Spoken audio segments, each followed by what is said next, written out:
Dia 31 de outubro, nesta quinta-feira, nós comemoramos 502 anos da Reforma Protestante, um marco histórico que dividiu definitivamente uma igreja pragmática, formalista, religiosa, que estava carregada de indulgências, uma igreja que se tornou herética. Infelizmente, a igreja que se denominava na época e ainda é Igreja Católica Apostólica Romana, ela se afastou do evangelho de tal maneira que homens como Pedro Bruce, Pedro Valdo, Arnaldo de Brecha, John Wycliffe, John Hus, Martinho Lutero, a grande personificação da reforma em 31 de outubro de 1517, e muitos cristãos, infelizmente, ou ignoraram esta data tão importante ou simplesmente comemoraram o Halloween, como se fosse algo importante para as suas vidas. E por que eu faço esse vídeo? Eu estou fazendo esse vídeo sem ler texto, sem montar um esboço. Eu faço esse vídeo de pura reflexão. Eu estava vindo da faculdade, conversei agora com a minha esposa. Então, adentramos a madrugada conversando, refletindo.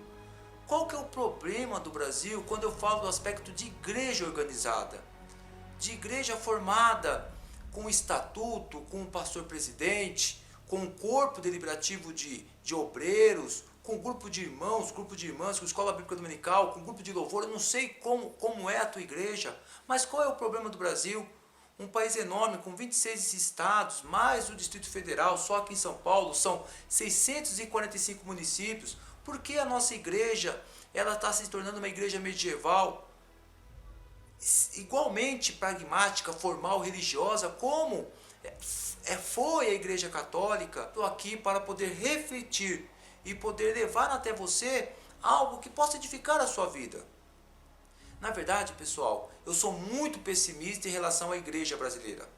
Eu vejo que a teologia coach, teologia da prosperidade, teologia do triunfalismo, teologia antropocêntrica, cultos de libertação, cultos de cura, chá de mulheres, chá de homens. Eu vejo que essas coisas que fazem ao verdadeiro evangelho, essas coisas elas não vão sair mais, porque as pessoas se habituaram e passaram a ser algo tradicional.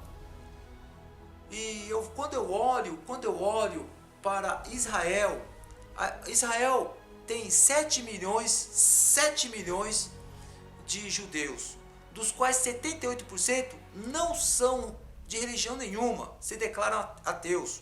Outros são judeus até muito conservadores, e há uma parcela mínima, 30 mil, que são judeus messiânicos. E esses 30 mil, eles conseguem fazer um barulho lá em Israel, embora seja uma nação tão secular. Eles conseguem influenciar de uma tal maneira que eles são perseguidos em Israel. Você não sabia disso? Os louvores que eles elaboram para Deus são louvores extremamente cristocêntricos. Eles colocam Cristo no centro, adoram a Deus. Os louvores são hebraicos. Obviamente que eu não consigo entender a língua hebraica ainda, mas a tradução é em inglês. E quando eu começo a ler no inglês, eu falo, que coisa linda. E quando eu olho para o Brasil, nós cantamos hinos que só fala acerca de nós. Sabor de mel, restitui-me, eu quero aquilo, Deus vai me dar. Tudo que nós fazemos é para poder satisfazer o nosso próprio ego. E eu faço a pergunta, por que uma nação do tamanho da nossa, com 26 estados, mais o Distrito Federal, com quase 200 milhões de habitantes, cerca de 50 milhões de pessoas se declaram cristãs, não conseguem fazer o que os 30 mil judeus messiânicos conseguem? Por uma única coisa, muito simples: o afastamento do evangelho. São dois polos cruciais que está levando a igreja brasileira a se adoecer e ir para um caminho sem volta. É dessa forma que eu enxergo: o afastamento da palavra, o distanciamento do verdadeiro evangelho. E são dois polos. Primeiro, quem transmite o sermão, quem informa a palavra, a pregação, que vai expor o texto à igreja, e a igreja que vai receber. São dois polos importantíssimos para que vocês possam entender o que eu quero colocar em mente. A pessoa que vai expor o sermão passa pela mente e pela boca, mas não passa pela vida do pregador. O sermão não passa pela vida do pastor, de quem vai expor a palavra de Deus. Em outras palavras, a pessoa ela não vive o que ela vai pregar.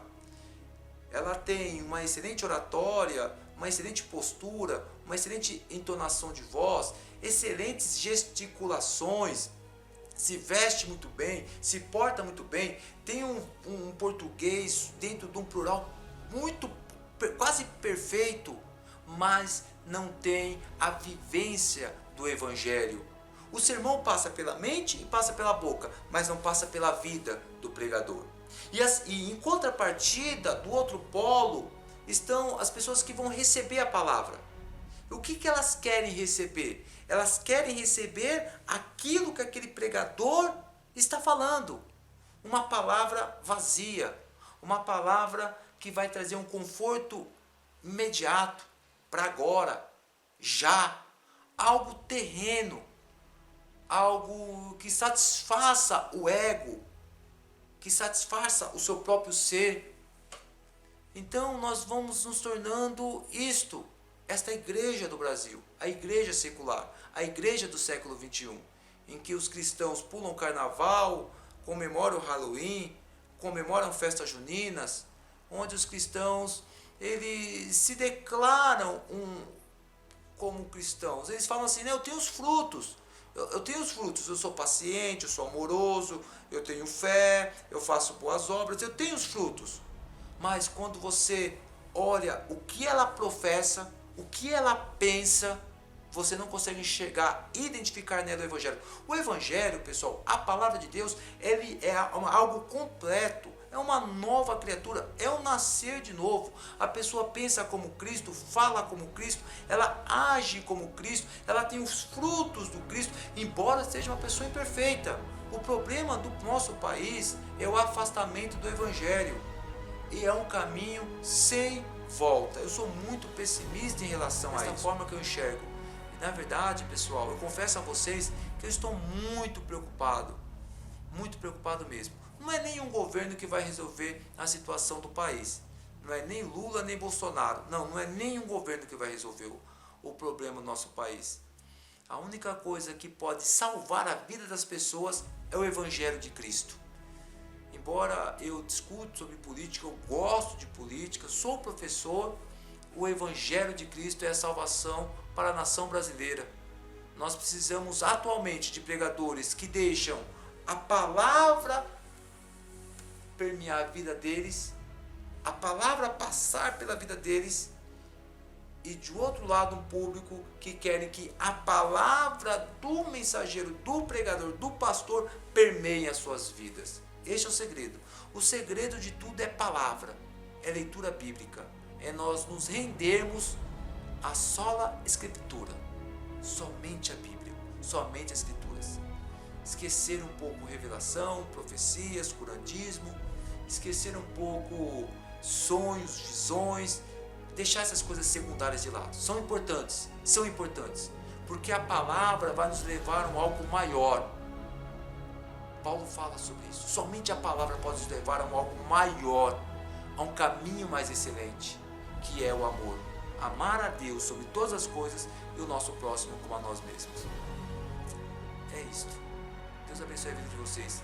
Se inscrevam no Palavra de Fé Salvos pela Graça. Compartilhe nossos vídeos e faça parte deste projeto. Eu acredito que a palavra pode permear aqueles que desejam de forma sincera Deus. Muito obrigado e até o próximo vídeo.